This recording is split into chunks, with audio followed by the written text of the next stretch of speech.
as part of the UNDP and the African Union Fellowship. I will be your moderator for today's session with a very interesting topic of reimagining the African Youth Charter. So I'll just do a quick statistic to understand how many of you know about the African Youth Charter, just by a show of hand. Interesting. I love that. So today we are going to be learning a lot, unlearning a lot, and also reimagining, because the session says reimagining the African Youth Charter. So as many of you may know, that the African Youth Charter was established in 2006, so it's almost 2 decades now, with the groundbreaking commitment from the African Union to champion the rights, empowerment, and youth development for the African's youth. Today, we are faced with many challenges, many new challenges, such as digitalization, artificial intelligence, and the economic shift, as well as climate change. So the question lies, has the African Youth Charter lived up to its ambitions, or do we need to evolve the African Youth Charter? Before we go into the session, I just want to see who are in the room. Do we have East Africa in the room? If we have East Africa, can I hear East Africa? Can I hear you? Where is the youth? This is a youthful session. Let us engage. I want to hear you. Actually, can I get a mic? I feel bound to this, if I can get a mic to move around. West Africa? Come on. West Africa in the room. Thank you. Now let's go to the Southern Africa. Woo! Southern Africa, I see Lesotho. South Africa, Zimbabwe, I see a flag from East, West. Who am I missing? Who am I leaving? Central Africa. Anyone from Central Africa? We see the lady there. All right, without wasting any time, guys, I am thrilled to announce our very, very prestigious panel. I will start in feminist style. I will start with Fatoumata Osman, who is the president of the Cameroon Youth Council, advocating for youth engagement across policy and grassrooting development. Please, welcome to the stage, Fatou. Please give her a round of applause as she approaches. She's looking very beautiful.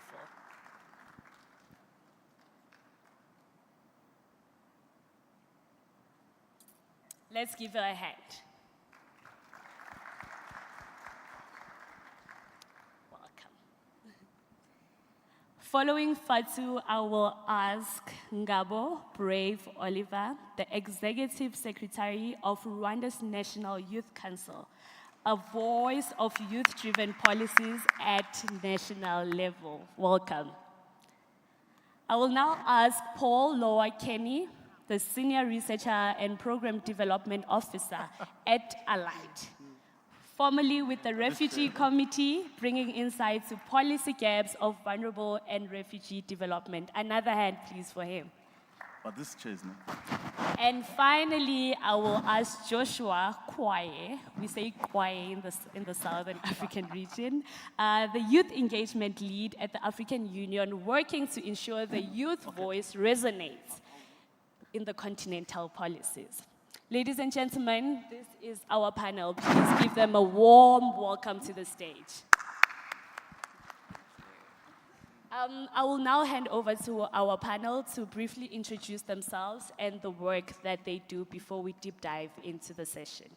Fatou, you can go first. Thank you. Fadi. Hello. I want a youthful house. Viva Africa! Viva Africa. No, we are in Youth Connect Africa. It's Africa United, okay? Viva Africa, viva. Viva Africa! Viva. Viva Africa! Viva. Youth Connect Africa. Youth Connect Africa. Youth Connect Africa. Thank you. My name is Fadimatu Iyawa Usmanu. I am the president of Cameroon National Youth Council and also an African Youth Charter Oslo. So it's my pleasure to be there. Thank you very much to our moderator. Thank you to the organizing committee of the Youth Connect Africa, but also thank you to the Rwandan government for this invitation. And I seize this opportunity to thank my brother, the executive secretary of the National Youth Council of Rwanda. Thank you very much for your warm welcome. And thank you to the AUC for the invitation also, because it is a special panel of the African Union. Hello. Good morning. Well, thank you very much. My name is Ngabo Brave Olivier, as you said it. I'm the Executive Secretary of the National Youth Council in Rwanda. And we are glad to have you guys here, and it's always a pleasure for us as a country to accommodate anybody, any African. Thank you very much. Okay. Thank you so much. So my name is Joshua Kwe, and I work with the African Union as youth engagement lead. So my work primarily is look for spaces for young people to have their perspective into continental policies integrated into such important documents that affect you and us, you and I. And it's really a great pleasure to be here. Originally, we started this conversation with young people from Algeria.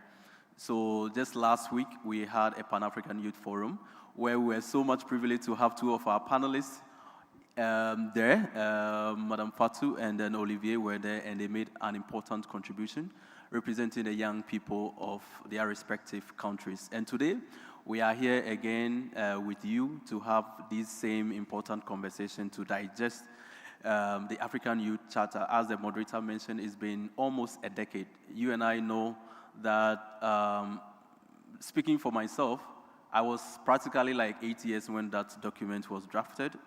And someone somewhere met, and then they had this policy that has been integrated into our national policies and invariably affecting me. So almost a decade now, it is up to us to have this honest conversation about whether the document, the National Youth Charter, the Africa Youth Charter is living up to its expectation and meeting up to the current changes in our environment. So I'm really, really glad to have this conversation with you. Thank you. Hi everyone, Muramutsi. The energy in the room is, I don't know if it will be coming up soon. Well, my name is Paul Awekeni. I am the Senior Research Officer and also Program Development Officer at the Allied, formerly known as the American Refugee Committee. And like Joshua said, I'm actually very happy to be here. The need for us to re-examine, just like the philosopher says, that the unexamined life is not worth living. So it's very important for us to re-examine this particular document and see whether we are actually yielding the benefits and the promises that were in this particular document. And so I am very pleased to be here with these distinguished panels to actually discuss and with you. And let's see how we can chart the way forward towards a brighter Africa. Thank you. Amazing, amazing. Please give them a big, big, big hand. A bigger hand. This is Youth Connect. We need the energy. Where's the vibes? Do we need a song? Can we get a song, DJ? Do we have a DJ in the room? We should. Probably not. Okay, so guys, as you have met our panel and their prestigious positions and the work that they've been doing that is connected to the African Youth Charter, I can already tell that this is going to be a very educational conversation, and I also want you guys to be engaged, because after the questions I'm going to ask the panel, I will open the floor to everyone here to ask the questions, and I would really love this to be an engaging session. I want everyone to learn, and if anything, I want each and every one of you to take something from this session. So I will go straight to the lady on my left. Fadimata. You have been a critical link between the youth voice and policy making. And the charter was supposed to inspire countries in development of the youth and prioritizing the youth and achieving the youth, employment in the youth sector, the health of the youth. Do you think that has been achieved? So, first of all, I would like many young people. Hello? Can you hear me now? Yeah. First of all, I would like to ask a question to the young people in the hall. How many of you know the African Youth Charter?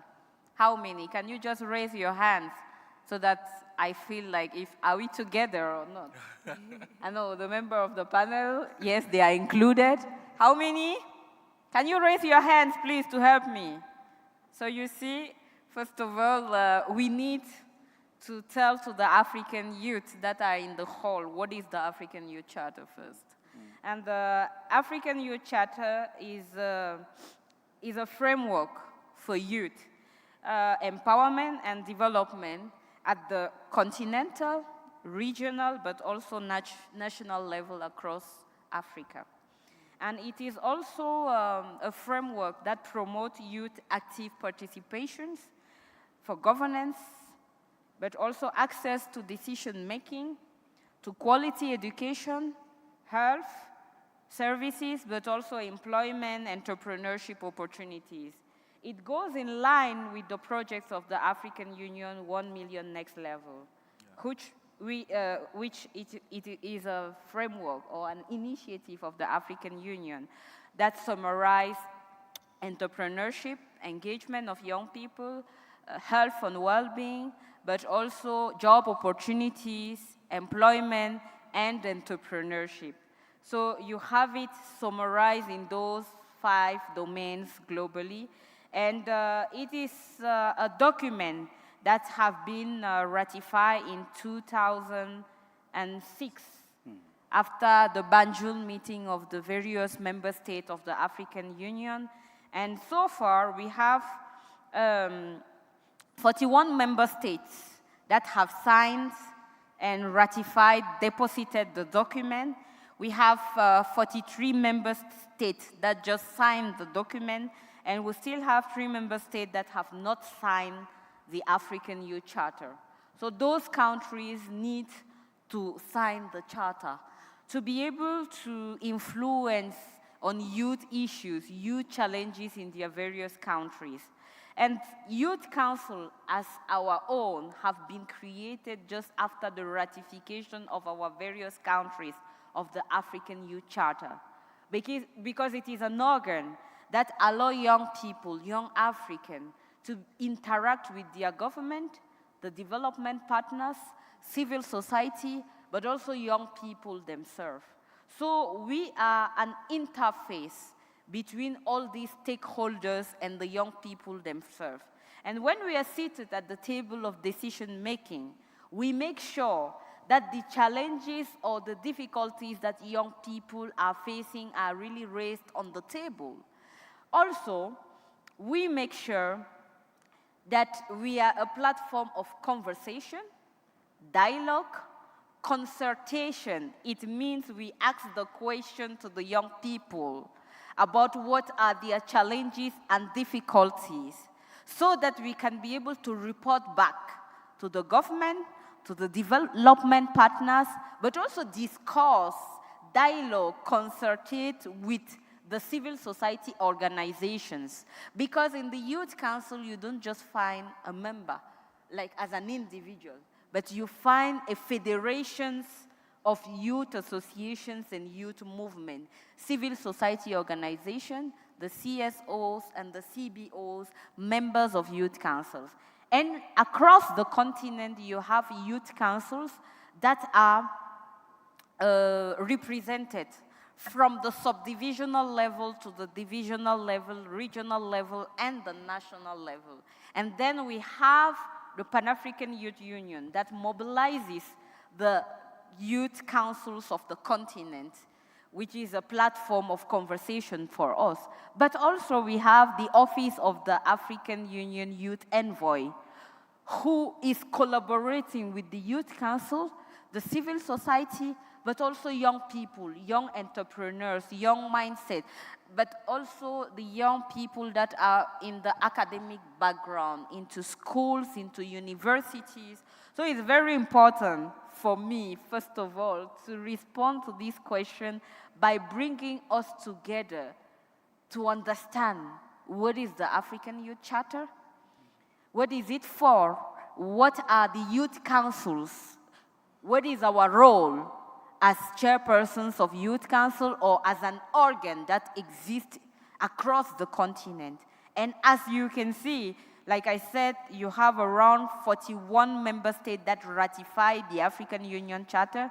We also have across the continent around 41 youth councils. So it means whenever they create, whenever they ratify the youth charter, then at the level of the government, they decide to create an organ that is the voice of the young people in their various countries. And this is why you have then the youth councils, or you have the National Youth Authority, you have the councils of, the consultative councils of youth. Like for instance, we just come back from Algeria, where we have the higher councils of youth of Algeria, which is not a national youth council, but it is a body that is directly related to the presidency of the republic. And also you have different types of youth council.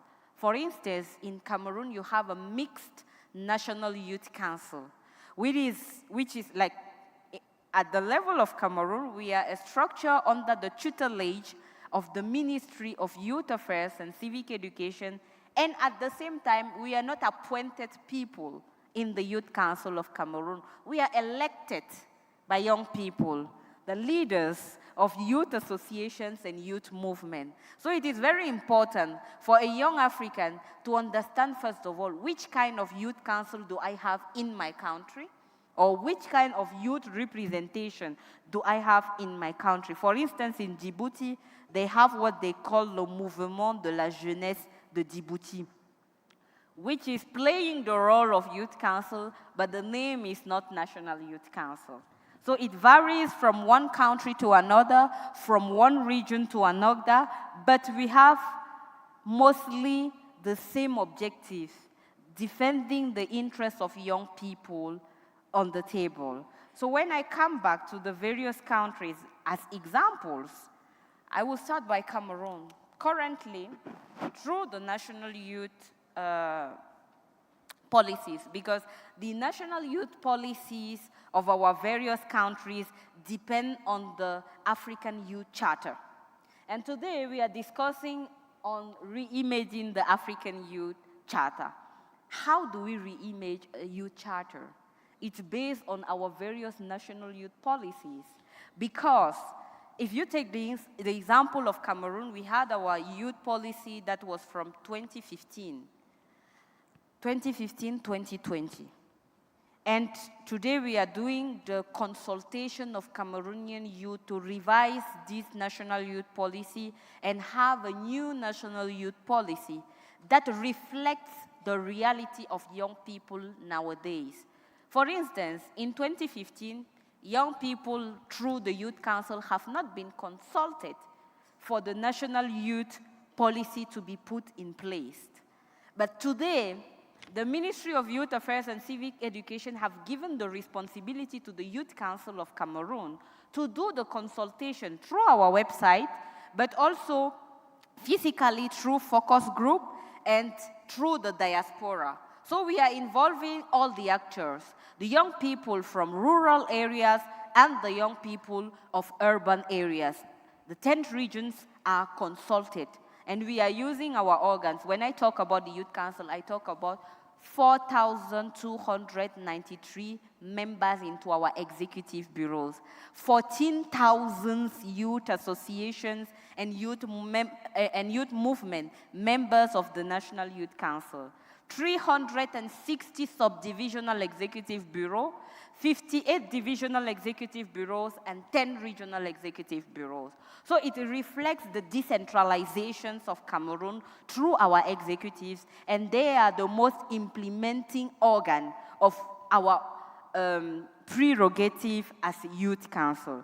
And also, the South African have what they call the South Africa development, the national youth policy that they have developed.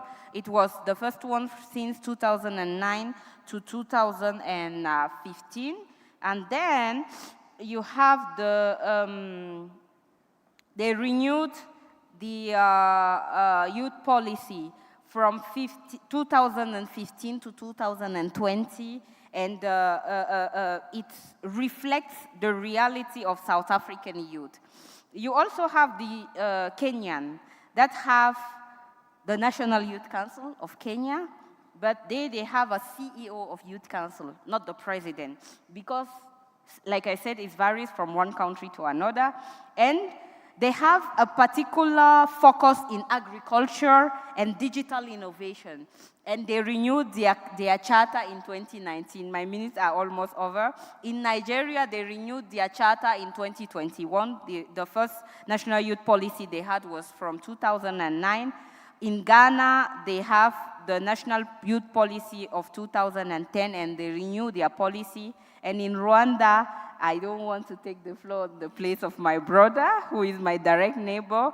They have a Rwandan national youth policy of 2015, and then they have the renewed one that they are using. In Ethiopia, they have created their National Youth Council in 2022. So it's just a 2 years youth council, but it means they have ratified the charter and they have decided to create the youth council. Thank you very much. I have another examples, but it was just to share the experience about the importance of the African Youth Charter in favor of African young people, and particularly of our various countries, member states of the African Union. Thank you. Thank you so much. Thank you so much, Fatima. So can we please give her a big round of applause? I think it is safe for us to say that we have, at least now, we all have an understanding of what this African Youth Charter that we are trying to reimagine today is all about, the priorities that it covers, and the work that we still need to do as the youth on the ground. So I think the key takeaway from that for all of us is to go back to our countries and find out which National Youth Council does my country have.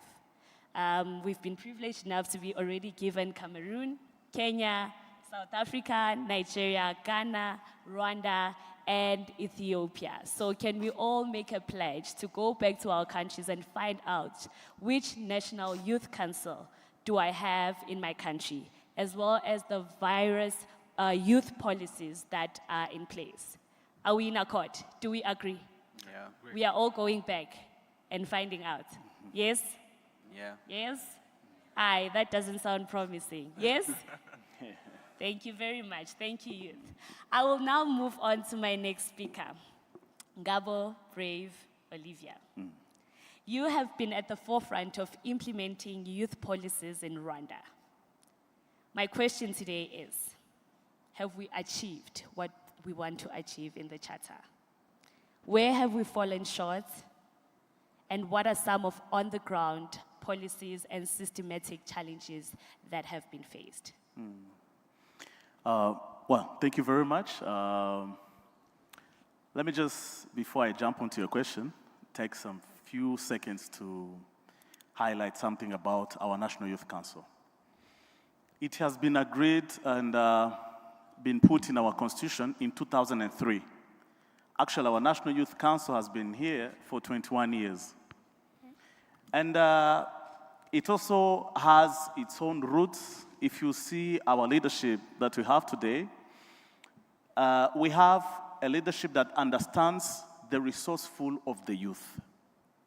If you see from the top, our top leader, His Excellency, our president, himself, back in the days when they took a decision of standing up and decided to stop genocide and leading our country, themselves, they were very young, 34 and above. So they understand the importance of putting a youth in the center of policy consultation, as my sister talked about it, and also decision-making and being part of the engine that is ruling the country. Here we're talking about more than 63% of the national people are youth under 30 years old in this country. If you check, even in our cabinets, it speaks for itself. We have some cabinet members who are still young. And ever since the National Youth Council in Rwanda has been established, we have a privilege of sending 2 parliament members representing the youth. We send a young man and a young woman every 5 years that we elect the parliament. Our National Youth Council is built from national level to the village level. For us, we do not call them presidents. We just call them the coordinators. We have coordinators from national level and the other 8 members, the executive. If you count well, from the national to the village, it's approximately more than 2,000 people that are into executive of the Rwanda National Youth Council. Of course, every country has its own way of doing things according to the history, according to the values, according to the vision of where we're going. But I also understand, back to your question, that we need to have a synchronization as African. If we are here saying the Africa we want and saying that the youth is no longer the future, is today and future. So, we have been, according to our vision as a country, we have been achieving a lot. Let me just give you 2 slight examples. If we talk about the youth employment, which is also still a challenge. You asked me to talk about the success and the challenges. Part of the challenges we are facing, not only in our country, but across the continent, maybe the globe, is the youth employment. But back to what have we done? For us, we work closely with the Ministry of Youth and Arts. We work hand in hand. We are part of the consultation, the strategy, the policy, and the implementation itself. So how does it work? Let me give you 2 examples. We happen to put together the engineers. We created 159 companies that are doing what we call road maintenance, the rural roads. So those people, those companies, 159, happen to create more than 8,459 employees for the young ones back in the villages. That is an example of what we, not only as a youth council, the whole country have been doing for the youth. If you check in every single sector, we are represented since we are many. We have been doing the partnership with different international and local NGOs. Talking about the youth is not only Youth Council as an island, but we also work together with what we call youth-led organizations. We have so many that are consulted, that are invited, that we do on a daily basis, following the journey of where we're going to go. We work hand in hand. I will just enumerate 2. There's one we call Rwanda We Want. It's an NGO for young Rwandans. But we also have the other ones that we call our Past Initiative. So those are the NGOs of young people that we work together on a daily basis towards our country's vision, but also the charter.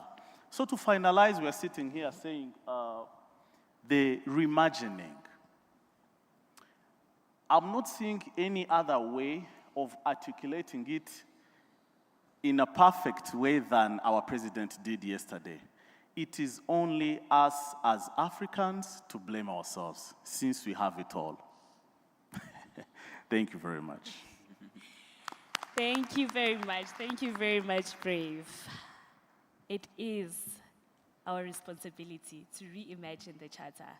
It is the African youth's responsibility to reimagine the Charter. And I like what you said, our coach. You said the youth is no longer the future. The youth is now. Yeah. The change needs to be now. The reimagination needs to happen today. So thank you very much for that. Please give him another round of applause.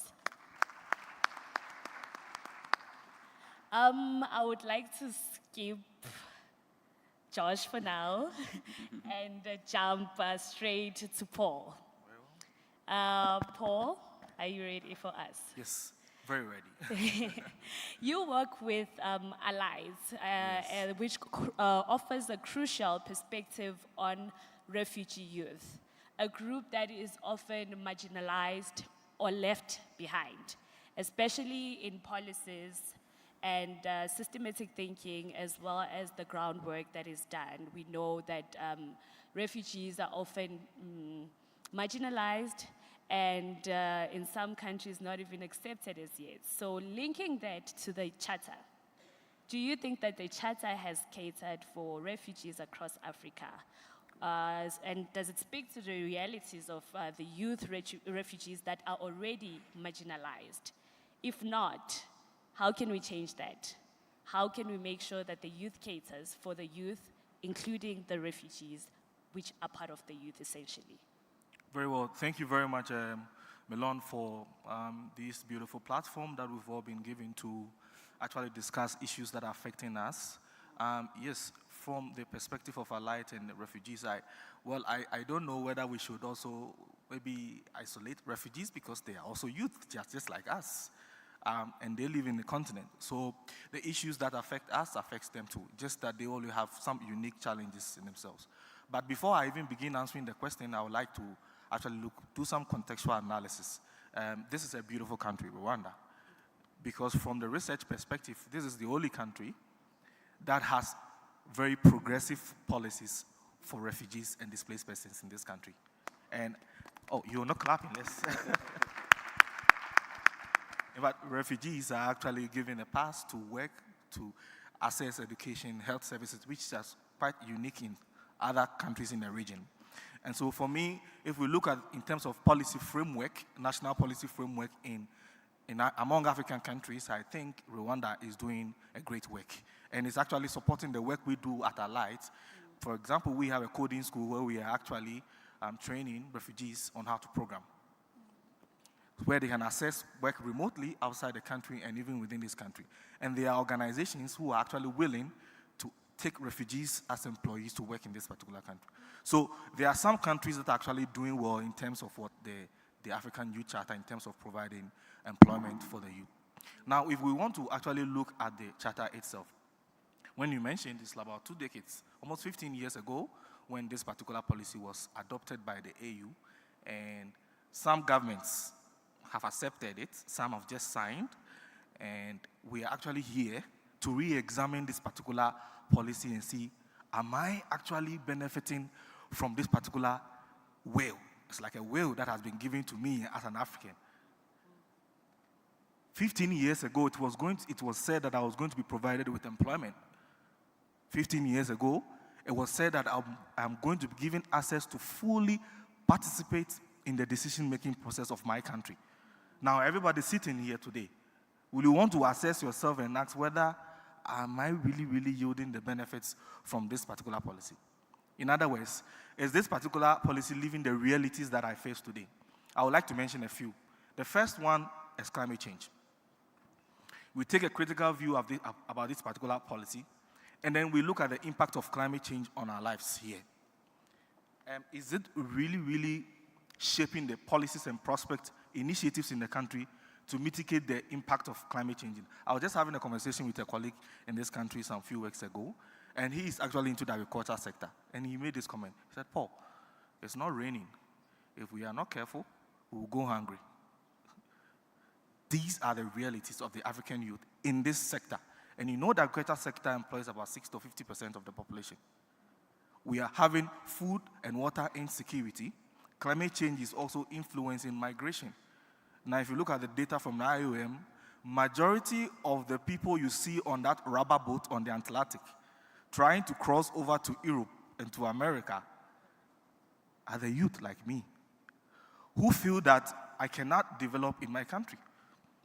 When I look at my country and I look at the aspirations and the goals I have for myself, I don't think I'll be able to make it here. Which is a big irony to the principles and the promises of the Charter. Yeah. And so these are real issues that are affecting we the youth, and climate change is one of them. The other one, from a research perspective, is mental health, which I think the policy initially mentioned about health and well-being of the African youth, which is broad. But I think whilst we are reimagining the document now, we'll have to highlight a review of actually specifically mentioning the issue of mental health. In our part of the world, when you are faced with anxiety and depression and etc., you are likely to be seen as a weirdo or a guy who has been possessed by some spirits, and and then you need a pastor to actually heal you from your disease. Is that not it? Yeah. It's quite foreign to us, but these are actually real issues affecting the youth now that I think the Charter will also want to highlight. The other third issue I want to mention is digital transformation. Look, the UN says leaving no one behind. But from what I'm seeing now, this particular policy was actually adopted before the digitalization wave now. And if you are sitting here as an African youth, including me, and you don't have the requisite skills, digital skills, you would be left behind. Yeah. And these are some of the issues that I think the Charter should start actually highlighting, so that national policies will be adopted. Now, before I end, my brother actually mentioned very important initiatives that Rwanda is taking, and even my sister is taking to actually include the youth into the participation in decision-making process. There's something I have observed. You may want to disagree with me, but participation is just a necessary, but not a sufficient condition. Many of us, because governments want to be seen to be adopting the policy in their national framework, just want us to participate. And so you are given positions like the aide to the Minister for Education. But it's an important role. But what influence does the aide to the minister have on the decision-making process? So we are kind of confronted with this issue of tokenism, which we call. You are given a tokenistic approach to the participation of the African youth in the process of development, which is the platform we've created now for us to actually highlight that we don't just want to participate, we want to actually influence the process of who gets what, when and how in the country. So these are my preliminary comments. Maybe the comments and contributions will actually expand this issue further. Thank you. Thank you very much. Can you please give him a big round of applause? I think you touched on very important points, and I just want to highlight from what you said, mental health. The youth is going through a lot as far as mental health. We are going through it all. In South Africa, we say, Ndiagoa. That means you are really going through it. So I just want to encourage everyone sitting here today to take care of your mental health. Speak to someone about your mental health. I know in the African ground, it's often not discussed, it's often not spoken about. Even our parents do not understand mental health, so educate the next person. I know the Gen Zs are very big. We, the Gen Zs, are big on mental health, so please prioritize your mental health. It's the only way that we can be proactive and participate in meaningful engagement such as the one that we are having right now. And Paul has already made a leeway to my next speaker, Josh, in terms of including the youth. Josh, you work with the youth engagement lead. You are the youth engagement lead with the African Union. So I would just like you to continue the conversation where Paul left off in terms of the youth being represented. We don't want to be represented. We want to be active participants. Okay. We want our voice to be heard. We are ready to be the voice of the voiceless. Yeah. We are ready to be active contributors to our own narrative and our own futuristics foresight. How is the AU ensuring that the Charter covers this? And how can the youth be at the forefront? Okay. Thank you. All right. Thank you so much, Melon, for the question. And it's actually a great pleasure to be among the Executive Secretary, Brief, and as well as Madam Fadimatu and my colleague here on this same panel. First of all, when we did a very brief survey, of the African Youth Charter, I believe less than maybe 10 people from this room knew about it, about what exactly is the African Youth Charter. And the charter, you and I know, has been in existence since 2006.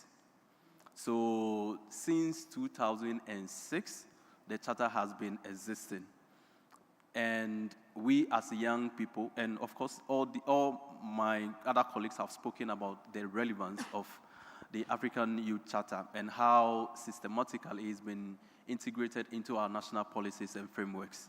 So invariably, wherever you are, whatever that is happening in your country is as a result of the ratification of the African Youth Charter in your country.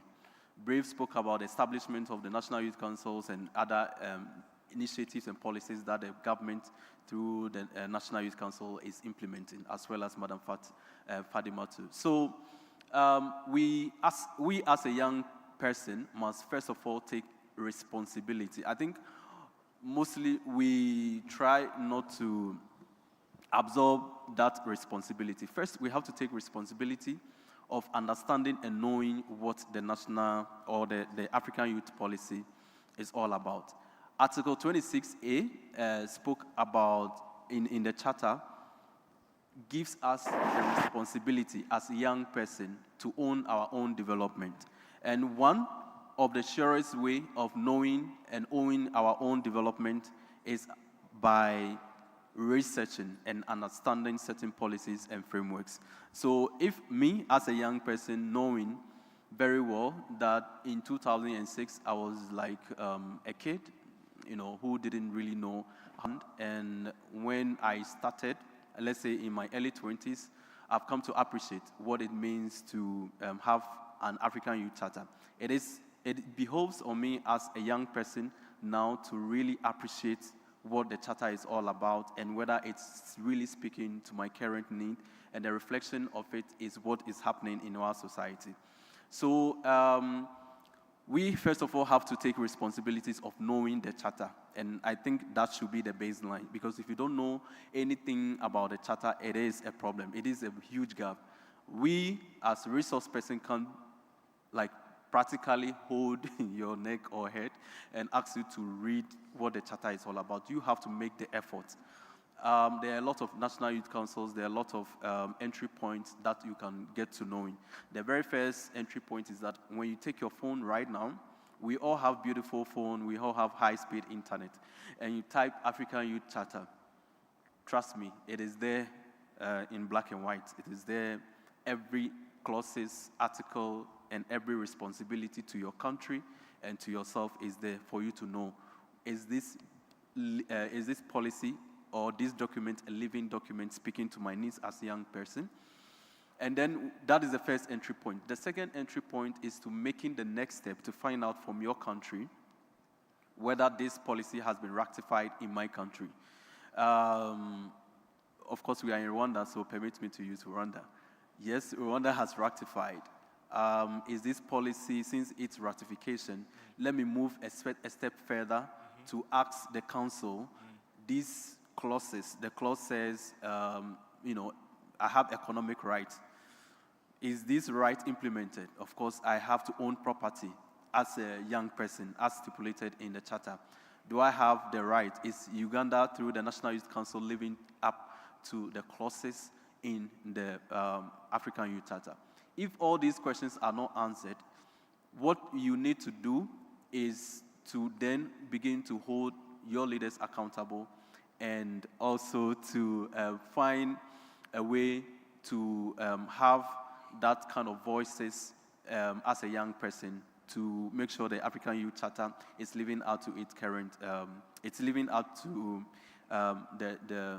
the clauses and everything that is in it. It's living out to your need, and it's living up to the needs of broadly the young people in your country. Thank you. Let us give him a round of applause. Thank you so much. Youth, I know it's almost lunchtime, so I don't want to take any more of your time, but we must be very militant in our thinking. We must be very militant in our imagination of the Youth Charter.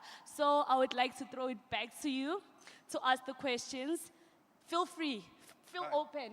The panel is here. They are ready to answer each and every question. Probe them, to the max. This is your opportunity to really go in and probe, because this was designed in 2006. Is it still relevant to us? It has been ratified, but has it been rectified? So I will start this side. Do we have a mic? Oh, thank you. In front. We have a lady in front, then I will go to the gentleman just at the back of her. Am I supposed to stand? Oh, I can. Either or. Let's stand. Oh, We are okay. the youth. We have energy. Let us. Okay, thank you so much. My name is Ruth Ngoma, though I came in a little bit late. It's just a concern to my fellow youths. We're always talking about being at the table. You want to sit down and talk of policy. But do you know you can actually take yourself on that seat? So like for me in my country, I'm from Zambia. I influence the monitoring and evaluation of the new policy, which is the 2024 youth policy. And these are things that you can only influence if you're well informed. So as a youth, if you want to sit on that table, there's no seat, go with your chair. Game is always going to recognize game. I got my recognition from the president of Zambia this year because I had to do my research and give them the input where they needed it. So it's just a concern to my youths. Thank you. Thank you very much. You have to take responsibility. The gentleman at the back, and I see we have a burning hand here, so I will go to the lady in striped black and white afterwards. Thank you, our dear panelists, ladies and gentlemen. I am Quinto Ojok from Uganda, and a member to the National Youth Council Uganda. The National Youth Council Uganda has lived for 30 years now, and the National Youth Council Act of Uganda has also lived for 30 years. And I want to assume that we have the oldest National Youth Council. But that notwithstanding, ideally, I would suggest that we stop looking at the African Youth Charter from the national perspective, because of about 4 reasons. One is about the binding force of that charter. That charter is tailor-made to predominantly give only a guiding framework to the national governments, as opposed to holding them accountable. And that is the biggest challenge we have with the African Youth Charter. That's number one. Number two is, of course, implementations and monitoring.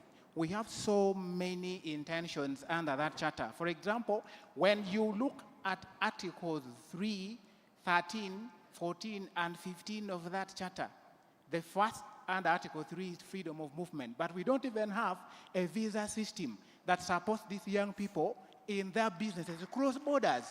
You cannot cross to Rwanda to sell your product because of the travel restrictions. So why don't we have Africa as a region, of course, digitally oriented in terms of how a person can access their borders to sell their products? That's the biggest challenge we have under that Article 3 of the Charter. Under Article 14, we have, Article 13 rather, we have education and skilling, but are we monitoring to guarantee that countries are complying with that? And Article 14, we have, of course, socio-economic transformation. But do countries have that in mind to empower the young people nationally? And Article 15 now, of course, we are also talking about, still it reverts back to the young people. But that is number two. Number three, under that charter, we are also looking about, we are talking about over-dependence on the national governments. Now, that charter places predominantly its implementations on national governments. But what about us at the African level as a region? What are we doing to guarantee that the states are also complying? Finally, the charter does not also take care of the marginalized groups. I work with refugee communities, mostly from Sudan and DRC in Uganda. But now the challenge is, what about those young people in the refugee settlements? The charter does not actually make any mention of them, but also require our supports. As I conclude, ideally, we need to restructure this charter in a manner that also impose or put on pressure on governments to comply. And of course, we can do that to guarantee that this charter is useful. Thank you. Thank you very much. Valid points made there, Paul. I hope you are taking notes of that. I will move to the lady in the black and white, right here in front. Hello, everyone. My name is Elizabeth Mbambu from Uganda. So I would say my question is quite similar to his, but I would say I'm trying to reply the guy in the black suit who who's trying to say that if you don't know about the charter, then there is a huge gap. But I would say that the problem is theirs, not ours. Because I remember the lady in the pink dress was asking, who knows about the charter? And there were just a few hands that raised up. It means we are not aware about the charter. You're not making awareness. Nobody knows about it. I searched about the National Youth Charter Leader of Uganda, and I was trying to know if there are programs there. You know that the youth are more engaging on social platforms, but you can see that even the leader of the Uganda National Youth Charter has nothing. He has a profile, nothing there, no information, no awareness. So I think it's your responsibility, not our responsibility. Thank you. Thank you, lady. I will now move on to the side. Oh, wait, let me just give a panel a brief moment to respond to that, maybe. Thank you. Let's keep it very brief because I want Definitely. to go back to the crowd. For me, I would just take, was not even a question, from my brother from Uganda. I totally agree with him about the free movement of goods to encourage young entrepreneurs. If we are here talking about making the Africa we want, make it great as we have been imagining it, there are young people that we are encouraging to be into business, to be into entrepreneurship. Coachings are happening all around Africa if you have interactions with our fellow colleagues across Africa. But what are we doing as Africans to ease the transactions, especially regarding the taxes and all that? So I do believe that we have different institutions that maybe also Josh will help us on that, or the African Union commissions, to ease that, to work on that and make it more flowing so that we can improve. Talking about, there's someone, I think it's my colleague here, talking about the mental health. Before I joined the Secretariat, I was a mental health advocate, had a center. So I understand what it is, and I agree with you, the moderator, you said it clearly. If we talk about the mindset change, from the victim mindset to the champion mindset, the way we have been doing it in the counseling sessions, whoever are here as psychologists, they know how it works.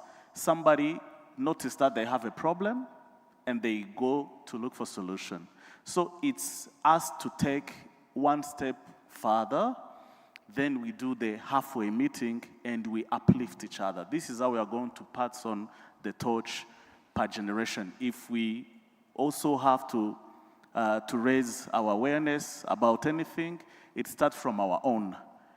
From yourself, to your family, to your country, then to the whole continent. So mental wellness is very crucial for the young ones because we need our minds to move forward. Thank you. Hello? Yes. Okay. Very So, briefly, guys, I want to yes, throw it back to the... I understand my sister's passion and emotion on the need for us to actually see the fruits and benefits of this particular charter.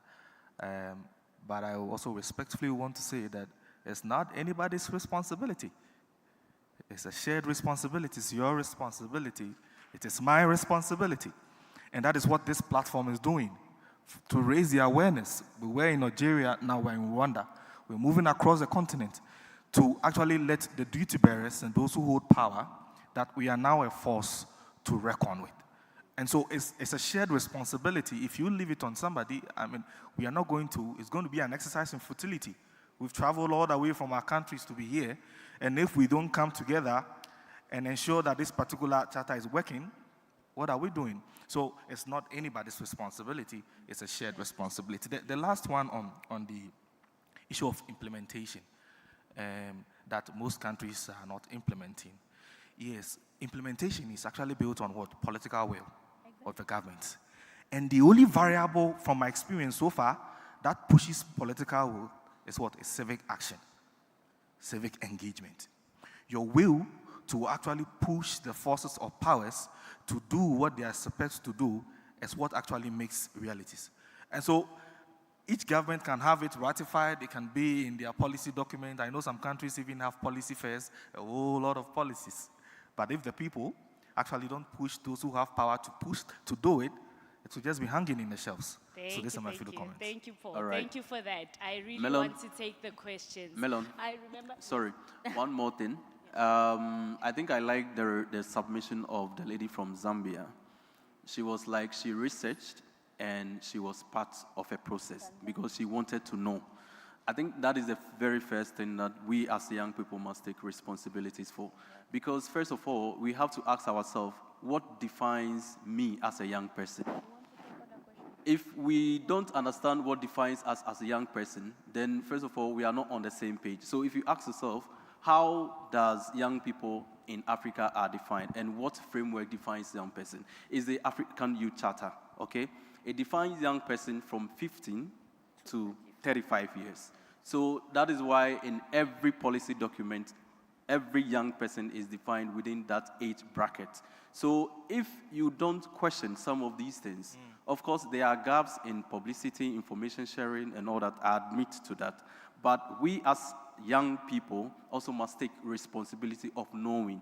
And I'll rather refer you to the lady who made a research and became a part of the policy process and was even awarded by the government. So we have to do that as young people. Thank you. Thank you so much, Joshua.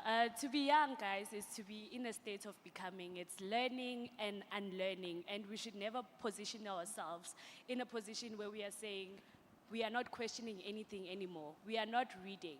Today, we are discussing reimagining the Youth Charter. 2 months ago, during UNGA, there was a new pact of the future that was adopted. It speaks highly to what the charter does not include, that is digitalization, artificial intelligence. So I would highly encourage each and every one of you sitting here to go and read the pact of the future as well. We need to be constantly learning and learning. That's how we keep our power, that's how we stay probing, and that's the only way we are going to see the change we want to see as African young people, women and male. There was a hand there. Due to time, I think I'll take one question here. Oh yes, you've had your, okay, I'll take these two and maybe one from this side if we have a question, then we wrap it up. I see this conversation is probing people and it's very interesting. We have more, guys, are we not eating today? Okay, I will start with the lady in purple and then after him, the gentleman at the back. Thank you. Thank you so much. My name is Marina. I'm speaking as a young woman and a youth also.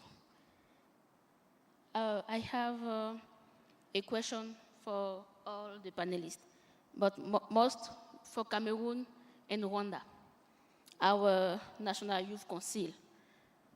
My first question is about, you talk about the new national youth policies, that those policies like help to construct or to build the youth charter.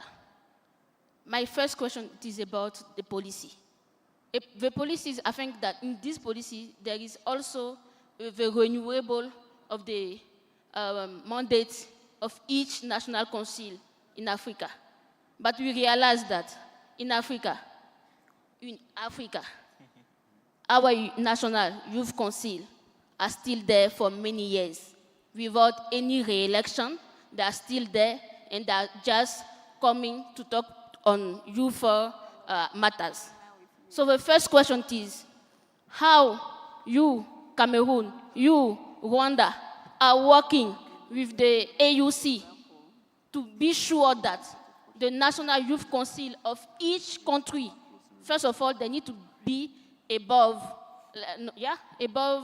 35. Above or under? No. 15 to 35. Okay, I'm francophone, so sorry. Okay. En dessous 35 ans. Voilà, pour être clair. Under, yeah. Tu peux poser la question en français, il n'y a pas de Non, problème. je veux que tout le monde comprenne ici. Ok, d'accord, ça Oui. marche. Donc, we want to know, to be sure that, first of all, those young people who are in the National Youth Council are under 35, and be sure that the mandate is still there, like still validated. Parce qu'il y a plein qui n'ont plus l'âge, il y a plein qui sont là, leur mandat est déjà passé, mais ils sont toujours là. Et maintenant, vous aviez dit, le Rwanda a dit que c'est quoi là? C'est à nous de réimaginer notre quoi là? Chapitre, comment on appelle ça? La charte de l'Union africaine. Thank you. Sorry. I want to say that because it's important. This youth chapter, it is for you, it is for us. But you are there for that. You said that it is young people who need to reimagine it. We are right. You are right by saying that. But it is you who is in this place who can help us to imagine that. We want you are the entry point of the youth to the government. What are you doing? What are you doing even also for the AU, AU youth charter? That is the things. Sorry, quickly. Please. Last point, then I have to throw it back to the next people. No problem. Yeah, we have to give I'm really agree about the digital way to reimagine this charter. So how the National Youth Council are doing to allow young people to help them to reimagine this youth charter. We can use the digital one to have maybe a survey or all those things. As this lady said, they didn't even know the existence of this youth charter.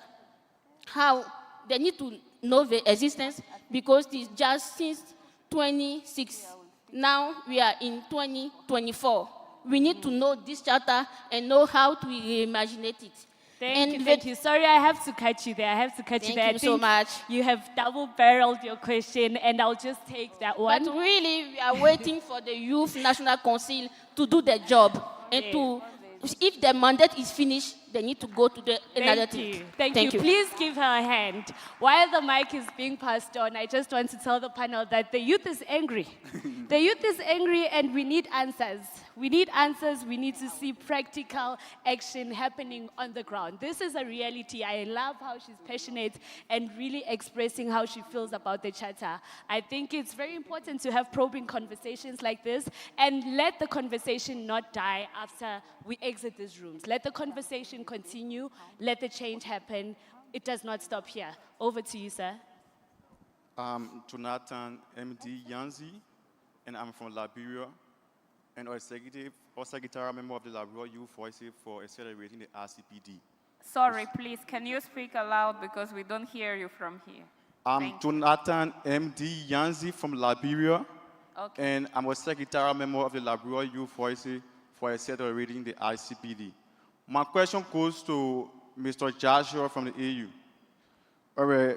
First of all, African youth have been engaged into democratic governance issues. We can talk about the Mat4 movement in South Africa, the GZ protests in Kenya, and the Must End Rape protests in Liberia, which caused the Liberian government to declare rape as a national emergency. We have African countries that have signed the African Youth Chapter.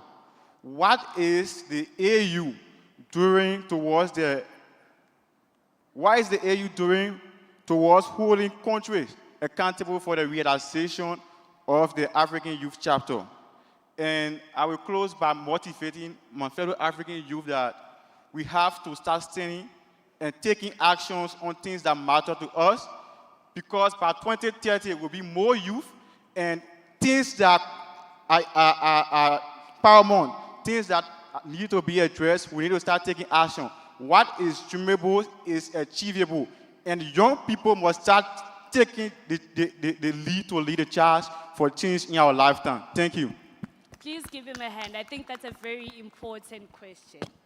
And I will take one more question this side, and then I would like the panel to answer the questions as they give their closing off remarks. Is that okay? Yeah. Sawa. Any question from this side? Going once, twice? Taken. I'll take one more hand from this side. I see a lady wearing glasses there. The one in the red has been raising the hand. Which one? The one in the red. The one in the red? Has been raising the hand. The back, the one at the back. The one in the red, please raise your hand higher. This is her over there. Okay. Yes, the suit over there, yeah. Thank you. I'm Priscille Dosu from Benin. I'm African Young Women Leaders Fellow, a joint initiative of UNDP and AUC. And this debate is very interesting. My question is, what is next after here? What are the concrete actions that will be taken to really have a tangible African Youth Charter, revised, reimaginated by young people? Thank you. Thank you very much. I like that. Thank you very much. My name is Angel. I am from Rwanda. I have a straight question. I joined late, but I would like, if you answered, to repeat. I'm sorry. Given the rapid changing of the global dynamics and the international shifting alliances, how is the Africa Youth Charter well equipped to address the challenges that will come with this shifting of international alliances, the climate change, the technology, and in the long-term relevance and its impact? Thank you very much. Thank you very much. I would really love to give the gentleman in white a chance to speak. Thank you, Sorry. thank you. I'm George Misango from Kenya. Yeah. So, with me, I just wanted to, you've said that the charter, there are some countries not yet signed. Sorry? There are some countries not yet signed, Yes. and the youths are there. Can't you see there's a contradiction there? What can we do about that? Because there's a contradiction of government and a policy for the youth. And there's something I heard that without nothing with us without us. Let me tell you a story I encountered. This is my second time to be in Rwanda. And I decided now to use road from Kenya to Rwanda. It took me around a day and some hours. Why? When I was passing the border and telling, when I'm passing through Uganda, telling them that I'm going to the Youth Connect Summit in Rwanda, they're telling me, are you JCs going to oust the president, or are you seeing? Just passing from Kenya to Rwanda, I wanted to encounter actually. Yeah. So if just going to the summit is the problem, can we have business across the board? And what can the chapter do over that? A lot of questions, please. Thank you very much. Thank you. That is a question indeed. So I will close it now and give it back to the panel. I'm so sorry, guys. You can still engage with them outside and really probe those questions. Yeah? Okay, one more. One more. I promise you, one more. One more. She's so lovely. Wow, thank you so much. I'm so blessed. Finally, I'm McLean Natkwasa. I'm a national youth leader in Uganda. Though I'm not a leader of NYC, I lead the youth councillors. In Uganda, we have two youth leadership. We have youth councillors and NYC, National Youth Council. So my question is the charter limited to only youth councils? Can't we also include the youth councillors? And the second question is there a subscription to become a member of the charter? And then the last question, we must be clear in this, because in Africa we have a disease that we have presidents who overstay in power. And as youth, if we don't address such things, then we shall not develop, we shall not be heard, because we are not involved in leadership, and we shall not be employed as well, because we cannot get jobs when those people are still occupying those seats. So I think we should be clear in this. So what has the charter, the youth charter? Actually, I'm so blessed that I heard of it today.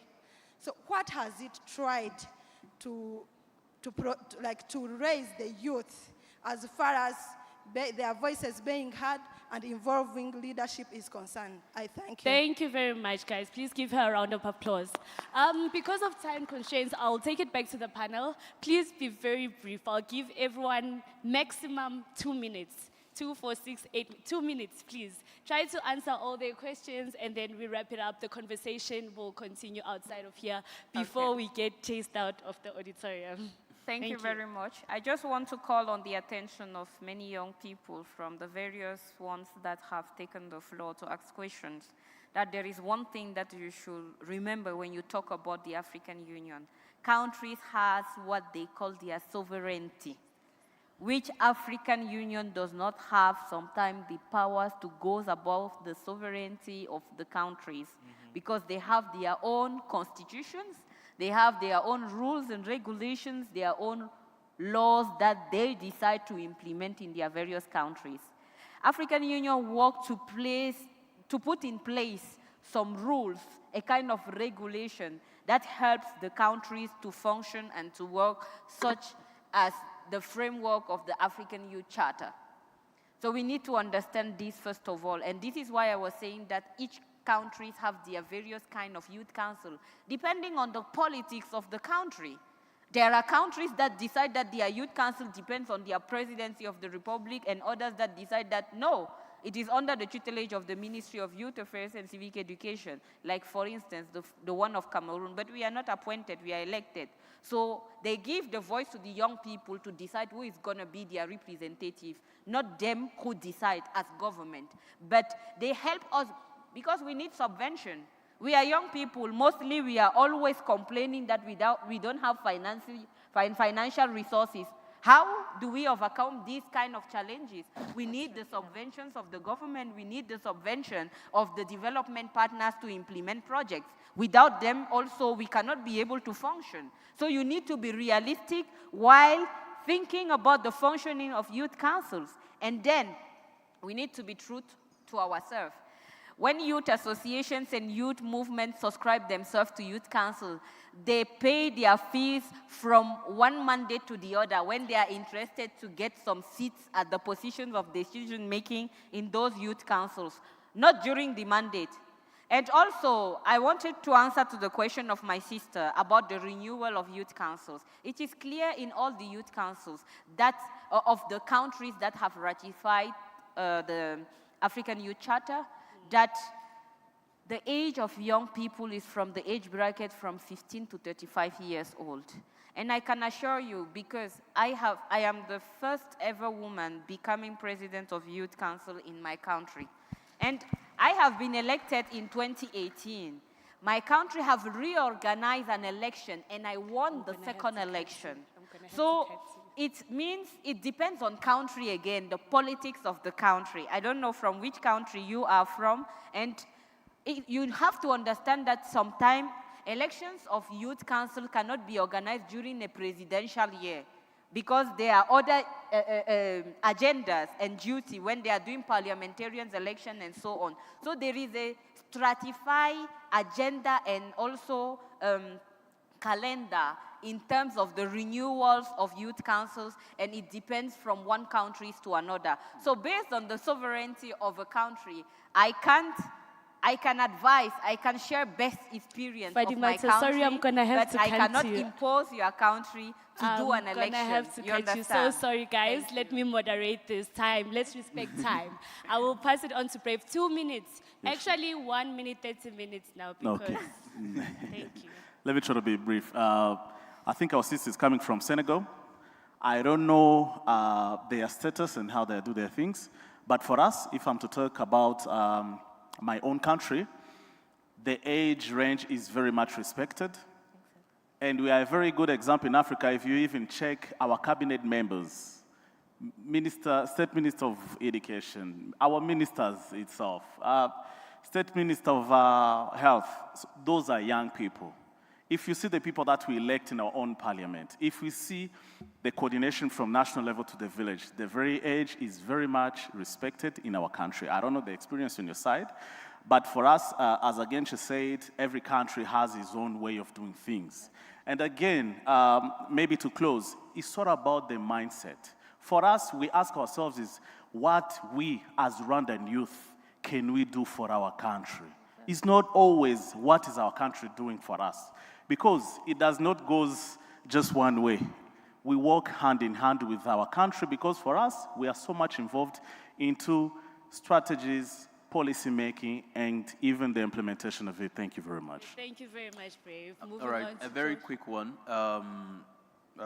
First of all, my sister from the fellowship also asked about what next after this conversation. It is very important to highlight that, like I mentioned during my earlier submission, we had a youth forum in Algeria, Oran to be specific, and young people, through representation from all national youth councils as well as other youth organizations, adopted a continental youth engagement strategy. The strategy aims to kind of, put in systematic or structures to engage young people towards the review of the African Youth Charter.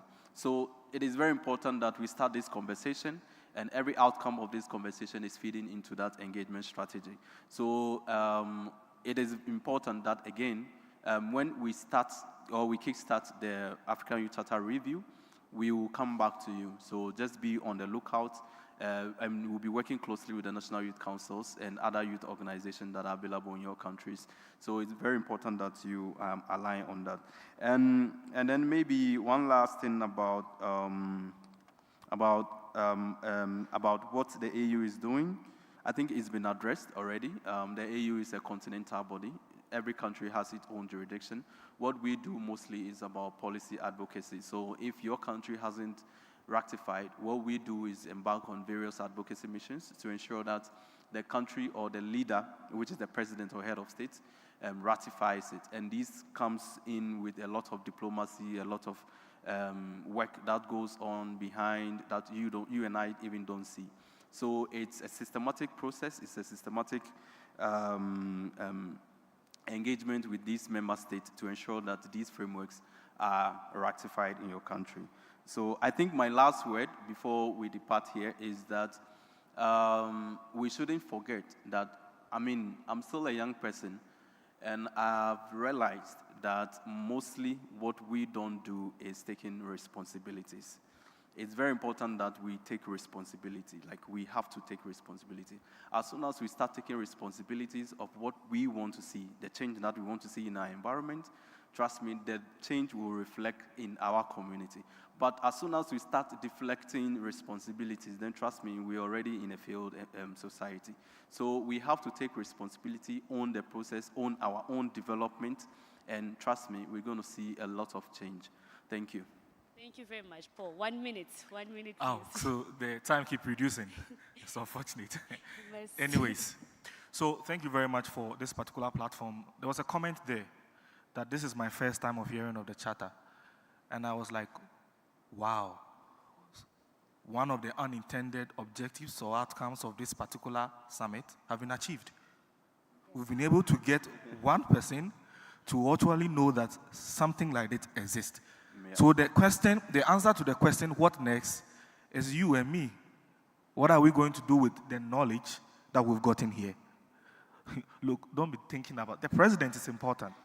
But like he said, the changes we want to see in our countries started with very few people in the 1960s, 1970s in the US, when they were moving, advocating for the rights of women, the right to vote, right to own property. Now, it is now the greatest country in the world. It was started by Martin Luther and Co. So it's good for us to enjoy this particular platform, live here with the knowledge we've acquired, the networks we are going to make here, and say, oh, my brother, you said something from Rwanda. I want to go back and start a youth council. I don't think it exists in my country. How can I go about it? Before you realize, we are merging the continent together, and then we are going to have a new generation of leaders who are actually not thinking about themselves alone, but the development and the future of themselves and their children. So this is what I live with. It is on you and me to go back and see the gaps. What can I do? Not what can somebody do for you, but what can you also do? Thank you. Thank you very much. Let us give our panel a big hand. I think they've tried their best to answer these burning questions. And I also just want to take this opportunity to thank each and every one of you. This has been a very interesting session. I myself learned a lot. So when we leave here, we are reading Agenda 2063. Yeah. We are reading the Charter. We are reading the Pacts of the Future. Then we take our laptops, we send our comments to the African Union because this is a space for us to learn. It's a space for us, for our voices to be heard.